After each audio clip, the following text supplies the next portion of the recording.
সেই দুনিয়ার এই দুনিয়ার সেই দুনিয়ার মুক্তি পাবে তারা দোজাহানে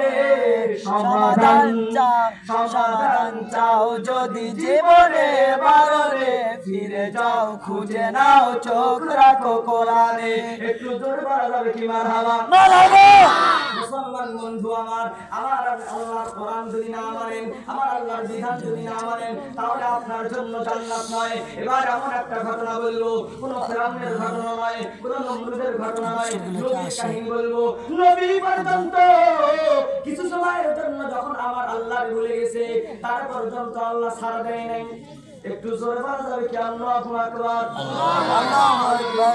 আলাইহিস সালাম 1 বছর নয় 2 বছর নয় 10 বছর নয় 20 বছর নয় 30 বছর নয় 40 বছর পর্যন্ত দ্বীনের দাওয়াত দিয়েছে কয় বছর 40 বছর সবাই বলেন কয় বছর 40 বছর কিন্তু দুঃখের বিষয় 40 বছর দাওয়াত দিয়েছে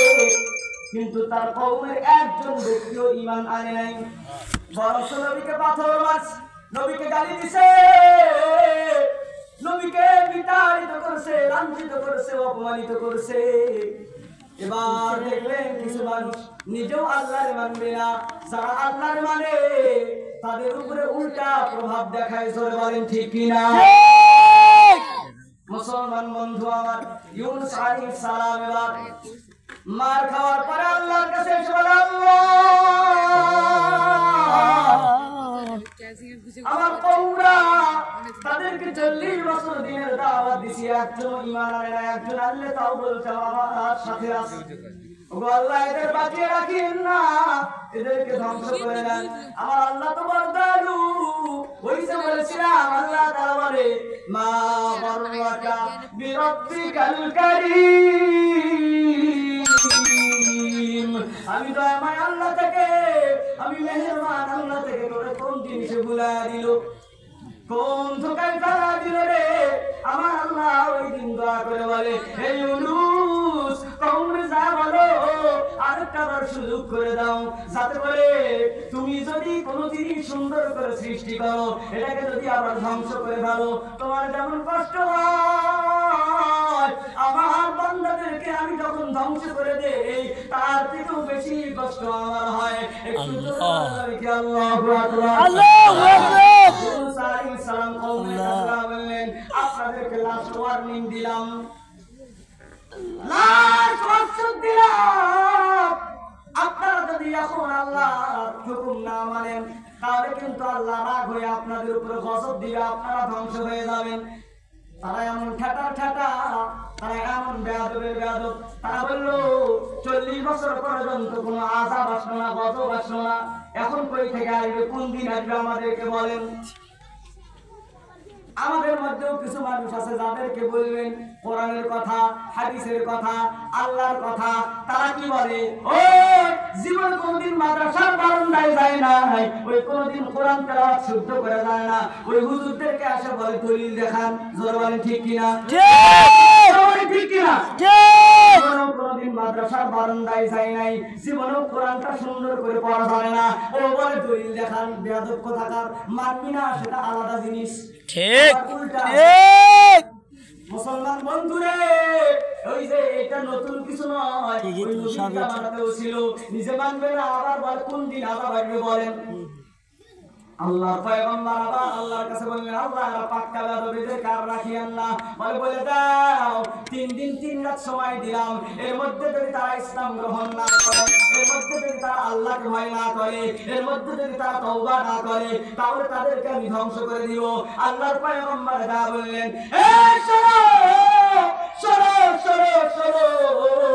তোমাদেরকে আল্লাহর পক্ষ থেকে আমি নবী হইয়া পয়গাম দিলাম আমি সংবাদ দিয়ে দিলাম এটা সাধারণ সংবাদ নয় রে শোনো 3 রাত সময় পাইবা তোমরা যদি ভালো না হও তোমরা যদি ঈমান না আনো তোমরা যদি আল্লাহকে ভয় না করো তোমরা যদি তওবা না করো তাহলে আল্লাহ তোমাদেরকে ধ্বংস করে দিবেন কেউ মানলো না উল্টা পাথর মারলো আর বললো ভাগেন এখান থেকে জোরে কর নাউযুবিল্লাহ পয়গম্বর ওখান থেকে চলে গেলেন এবার একদিন যায় 2 দিন যায়। 3 দিন যখন চলে আসে, 3 দিনের মাথায় দুপুরবেলা রোদের আলো বাড়ে না কমে,